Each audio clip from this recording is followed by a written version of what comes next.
And lastly, let's do a little programming stuff with matrices. So this is the R segment. If you're doing the Python track, go ahead and skip on over to segment 6B. If you're doing R, here's our cheat sheet for this time. Mostly what we're going to learn is some ways to create matrices and then some ways to interrogate them, which is a scary sounding word for getting certain elements out of it, and performing our lovely matrix vector multiplication operation, which we learned.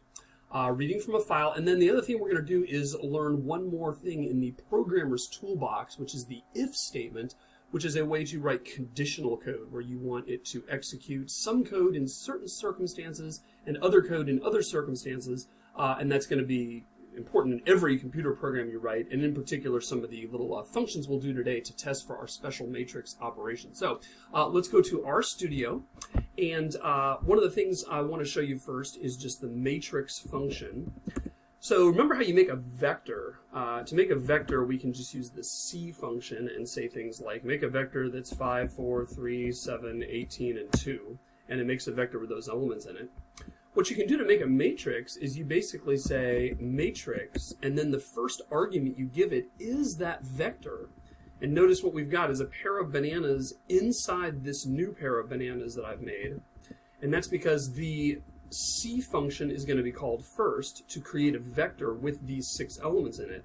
And then that 6 element long vector is passed to the matrix function in order for it to do its job and make a matrix out of it. And what we need to do is tell it a couple things. First of all, normally humans, I feel like they want to enter their entries by row. So if you do that, you say by row equals true. That means, hey, R, the order in which I'm giving you these elements in the vector, I want you to fill in the matrix by row. And then you have to tell it how many rows you want. We'll say we want 3 rows. So if we do that, you can see that we have a 3 by 2 matrix that has 5, 4, 3, 7, 18, and 2. Those are the elements that we gave it, right? Just so you understand what it does. If you don't say by row equals true, then it also gives us a 3 by 2 matrix, but now you can see that it has filled in the elements column-wise. It went 5, 4, 3, and then 7, 18, 2. Sometimes you want that. I feel like more often you want to do by row equals true. You can also specify the number of columns if you want, or you can specify both. But R is smart enough to figure out, hey, if you give me 6 elements and there's 3 rows, well, then I can do the math and figure out there's 2 columns, right? And if we said we want 2 rows, it would make this matrix. And if we said we want 1 row, it would make that matrix. And if we said we wanted 6 rows, it would make that matrix, right? So we're basically controlling the dimension of the thing after giving it the elements here. And we can give matrix any arguments we want for that first thing, right? So instead of giving it those elements there, we could say, give me a vector with 0 in it 6 times. And that would make a vector of all zeros, right? Or a matrix, rather. And if we say we want it to be 3 rows, it gives us that one. Or heck, we could say, give me 13 6 times. That would work too, right? Another thing we can do is we can say, let's make it random numbers. So I just have to say runif and then give it how many I want. Let's say I want 21 random numbers. It's going to give me this matrix here, right? I told it I want 3 rows. The by row equals true doesn't really matter now because it's going to generate a random number for each element in the matrix anyway. But now it's giving me a 3-row matrix with 21 elements, so it obviously has 7 columns in it. And if I wanted those numbers to be between 0 and 10, I could multiply the whole thing by 10, and then I would get numbers between 0 and 10. And if I wanted to round that, or maybe actually truncate it would be best, then we get this, right? And if we say, oh, I want them to be between 1 and 10, not between 0 and 9, we can add 1 to it. So all our old tricks work, and we're just making a new vector here, right? Other things on the cheat sheet. So I can ask a vector how many rows and columns it has by just saying, let's assign this to a variable called Joe. So Joe is now this matrix.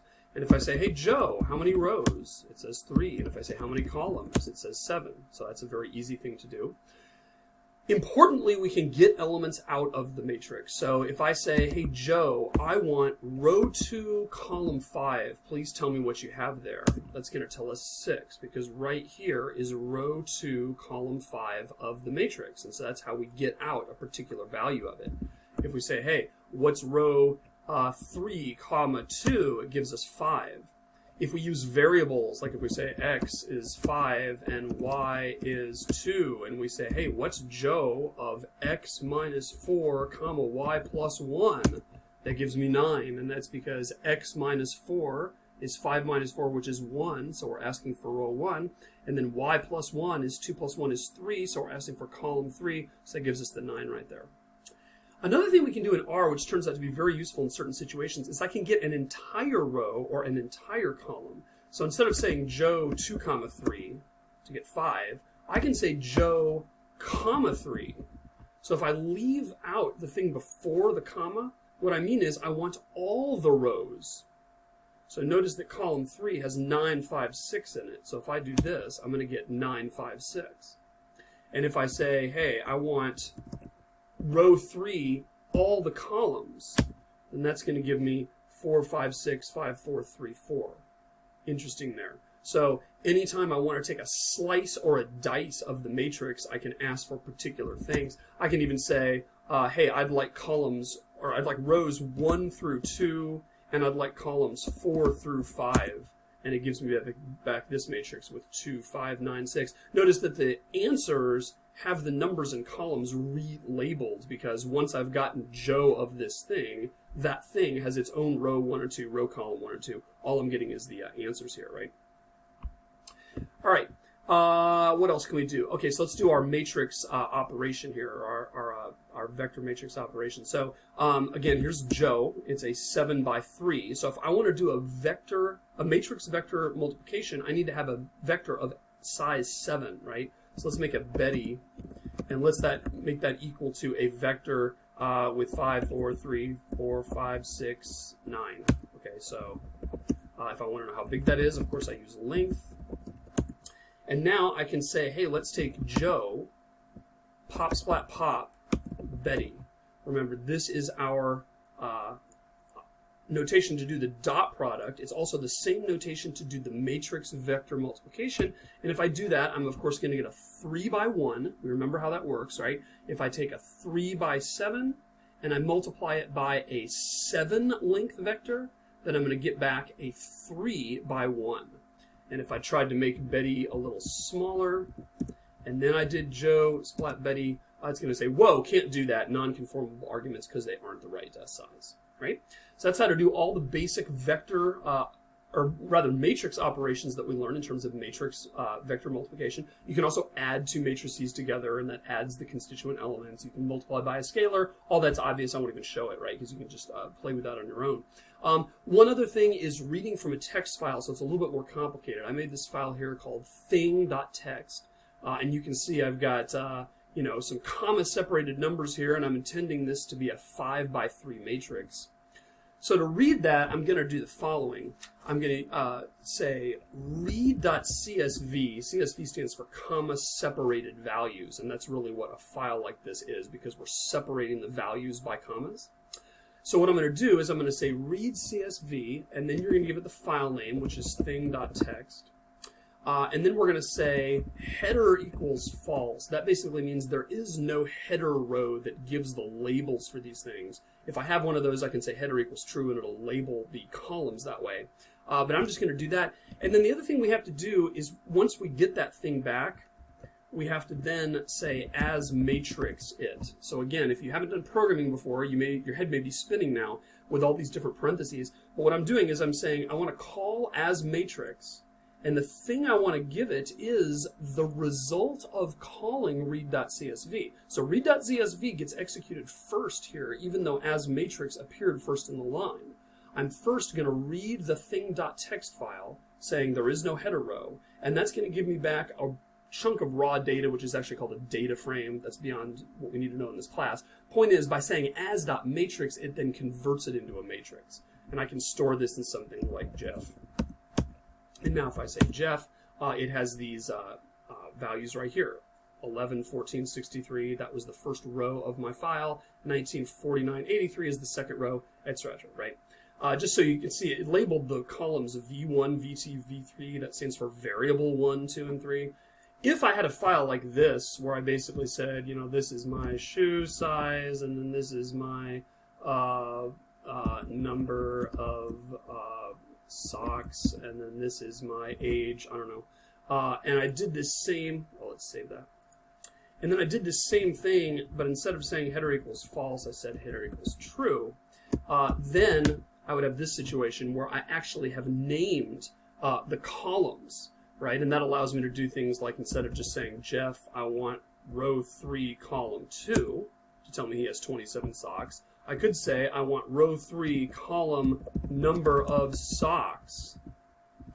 And that would also give me that. Or I could say, hey, I'd like the age, please, for rows 3 through 5.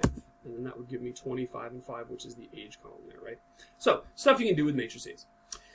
Now, the next thing I want to talk about, which again, if you've done programming, this probably is completely easy to you, but if you haven't, just bear with me, right, because this is tricky. We're going to learn something called an if statement. And all that is a way to say, you know what, instead of just executing all the code, I only want to execute certain lines sometimes. And that turns out to be very handy whenever we want to do some sort of checking of something, right? So here's what we're going to do. I'm going to write a function up here in my window. And I'm going to write a function called isSymmetric. And what this is, I'm going to do isSquare first. So this is going to be a function to test whether or not a matrix is square. And remember, the way I do that is I say function, banana, and then I give it an argument name. So I'll say that whatever matrix the caller passes us, we're going to call it A. And what I'm going to do is say, okay, I want to return the value true if this matrix is square. Otherwise, I want to return false. That'd be a nice handy function that we can call to quickly determine the squareness of a matrix. Now, if you think about it, the thing that makes a matrix square or not is whether or not its numbers and number of rows and columns is the same, right? So if I say, hey, what's the number of rows of Jeff? He has 5 rows. What's the number of columns of Jeff? He has 3 columns. Therefore, Jeff is not going to be square. Whereas if I said Bill is a matrix with 1, 2, 3, 4, and we'll say n row equals 2. So there's Bill. His number of rows is going to be 2, and his number of columns is going to be 2, right? So clearly Bill is square. So I want to write something where I can say, hey, Jeff will not be square, Bill will be square. So what I need to do is I need to use an if statement. And the way you use an if statement is you type if, and then inside bananas you put what's called your condition. And on the cheat sheet, you'll see that the condition, I have a bunch of funny symbols I can use. Some of them are obvious, like less than, greater than. You know, that's easy to talk about. You can say if x is less than 5 or something, right? That's an easy thing to get your head around. This a little harder so. This less than equal to, which is 2 characters right in a row, that's how we say less than or equal to or greater than or equal to, because your keyboard doesn't have a little waka with a line under it. These two are tricky, so if you want to test for something being equal, which is what we're going to do right now, you have to use a double equal sign, and it will not work if you use a single equal sign. So just memorize the fact that if you have an if statement, inside the condition, you must always use a double equal sign if you are comparing for equality. If you're comparing to see if things are not equal to each other, then you use the bang equals operator. That's the funny way of saying not equal to. And then finally, there will be times when we want to combine different conditions into one. We'll want to say, if this is true and this is true, then execute this code. Or if this is true or this is true, execute this code. And the way we do that is with a double ampersand or a double pipe. And this is typically a shift / on your keyboard, right? So let's just see some examples here. So what I'm going to do in my isSquare thing is I'm going to say, hey, if the number of rows of A is equal to, and I have to use the double equals there, the number of columns of A, then my answer is true. So I'm going to say return true. So what this is doing is it's saying I'm going to execute line 4 only if this condition is met. If you give me a matrix like Jeff, where the number of rows and the number of columns are not the same, I'm going to skip right over this line and go on to line 6. Because I'm only going to do the stuff inside the curly braces if the condition is true. Now, one thing you can do, and we're actually going to take advantage of this now, one thing you can do is you can use this form of the if statement over here, where you say, if such and such is true, execute these statements, else execute these statements. So it's an either or. You're saying I'm always going to execute either these or these, depending on whether the condition is true or false.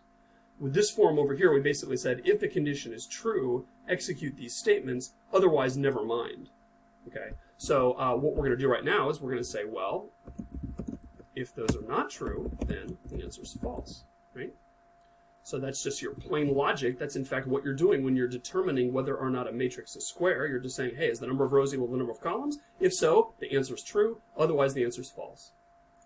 So if we source this here, then we can say, is square Bill?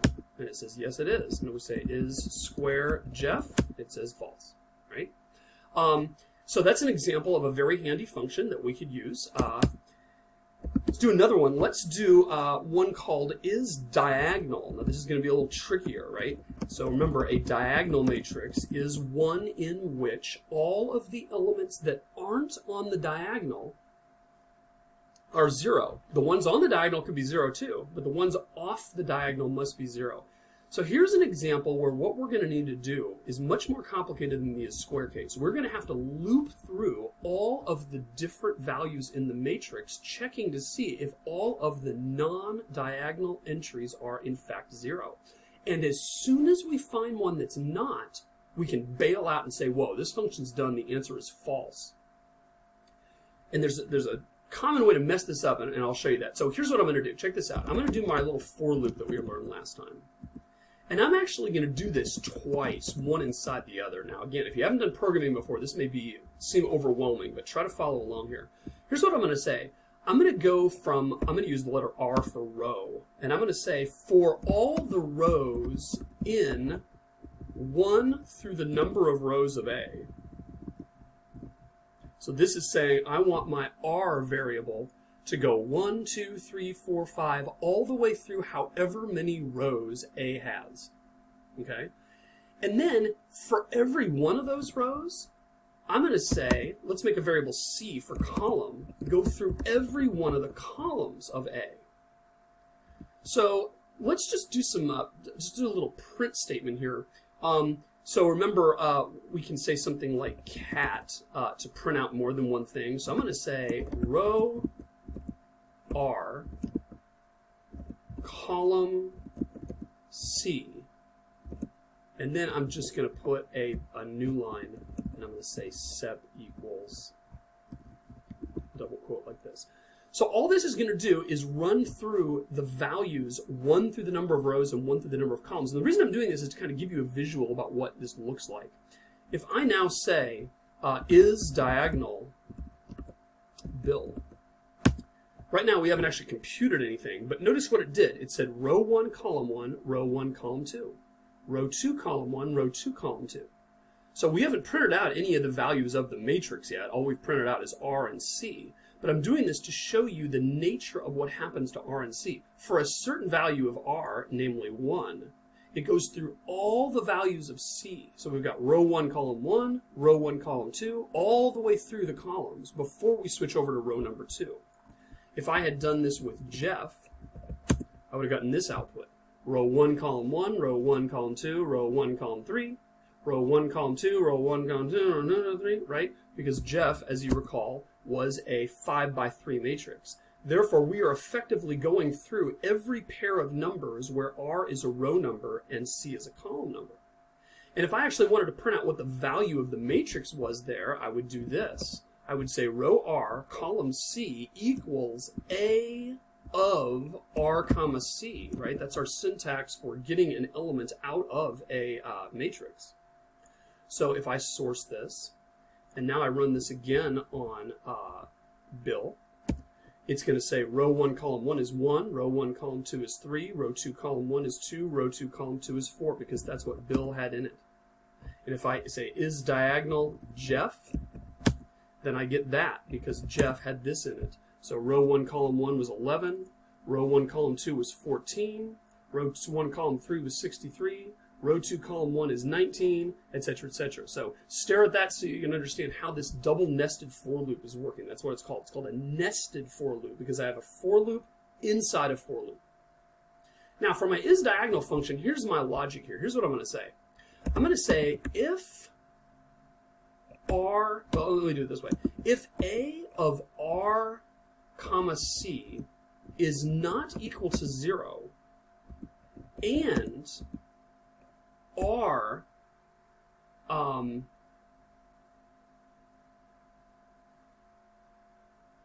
is not equal to C, then return false. Let's see if you can understand my logic here. What I'm saying is, let me say I have a row and a column number. And I know we're going through every single one of them because we've just seen how that works. So you give me a row and a column number. Well, first of all, is there a non-zero there? Because if there's a non-zero there and we're not on the diagonal, because if you think about it, R not equal to C means we're not on the diagonal, right? All of the diagonal entries have the row number equal to the column number. So all of the non-diagonal entries have the row number not equal to the column number. So this says if I have a 0 somewhere that's not the diagonal, then return false. I am done. I have seen all I need to see. This stinking matrix is not diagonal. Now, we need to return true somewhere, obviously, because there are matrices in the world that are diagonal, duh. And here is the number one way to mess up this function. Students do this all the time. They'll do this. And I want you to see why this does not work. This does not work because what it's saying is, let me check the first value of R and C. R is 1 and C is 1 the first time through, right? So what I'm going to say is, if I have a non-zero there, and R is not equal to C, then return false. But if that's not true, I am way overly optimistic. I'm just saying, heck, why bother checking the rest of the matrix? Surely it's okay if we check the first element and it satisfied our condition. This is absolutely not going to work. And let me show you why. If I come here to Bill. Bill is clearly not diagonal here, right? But if I ask, hey, are you diagonal, Bill? It's going to say, sure. And the reason is it only bothered checking the first one and then ended. So here's the logic you got to understand. We do not want to return true unless we have gone through every single combination of rows and columns and all of them check out. Only then do we want to return true. So this is what you call a pessimistic scenario, right? We're basically going through and being a nitpicker. We're going to check every single pair of entries. And only if we make it to here, because remember, if you hit a return prematurely, you're done with the function. So if I hit this return false on any single element in the matrix, boom, I'm going to say I'm out of here, you're not diagonal. Only if all of them check out do I make it down here, in which case I can say return true. So now if I say, hey, is diagonal Bill? It says false. And if I say, let's set Bill of 1, 2 to be a 0. So now Bill looks like that. Is Bill diagonal now? No, of course not, because we're still missing a non-zero entry on the diagonal. So let's set Bill 2, 1 equal to 0. Now is it diagonal? Yes. So the way the function works is only return true if everything checks out. And that's the only way we're going to make it to that last line of the function. Otherwise, at some point, we would have bailed out early because we saw something violate the conditions. All right? Let's do one more example. Let's do one where we check for symmetry here. Let's say, is symmetric. And this is where students who have not programmed before start to get into trouble because they're like, well, man, how do I know what to type here? How do I know what the right function is? And all I can say is it's an art of kind of thinking through what the right algorithm is, right? And here's what I'm going to say. I'm going to start with my is diagonal one. And the only reason I'm going to do that is because there's somewhat of the same pattern. The pattern is I need to go through all of the rows and columns. I need to make sure that something is true about all of them. And if it's not, I need to bail out and say, sorry, you're not symmetric. And only if everything checks out do I want to return true. So that's why I'm copying this little structure right here. It's not because every function has this structure. And so don't necessarily think as sort of a knee-jerk reaction that every time you're going to write a function about checking something about a matrix, you're immediately going to go through all the rows and columns like this. Not all of them you will. For instance, our is square didn't work that way, right? Is square, we didn't have to go through anything because we actually don't care what any of the elements are. We just care how many rows and columns there were. Here, we do care what all the elements are, so we have to go through all of them. So you just got to ask yourself, what is the thing that would make a matrix be not symmetric? And when you think about it, you'll realize that if ARC is not equal to ACR, right? If that is not true for any row and column, then I do not have a symmetric matrix. So let's source this, and we'll say, hey, Bill, are you symmetric? And the answer is yes, it is. And if I say, hey, Bill, 1, 2, let's make that equal to 5. So now Bill looks like this. Now I'm going to say, hey, Bill, are you symmetric? No, you're not. And if I say, well, what if I make 2, 1 also equal to 5? Now are you symmetric? Yes, you are. And so this is an example where it turned out to be the same sort of structure as we had before. All right? Programming takes a lot of practice, and your instructor will give you some homework problems, I'm sure, where you'll be writing your own functions to test different things about matrices and work with these matrix operations. Thanks for sticking with me. Good job at episode 4. I will catch you next time in episode 5 on All the Math.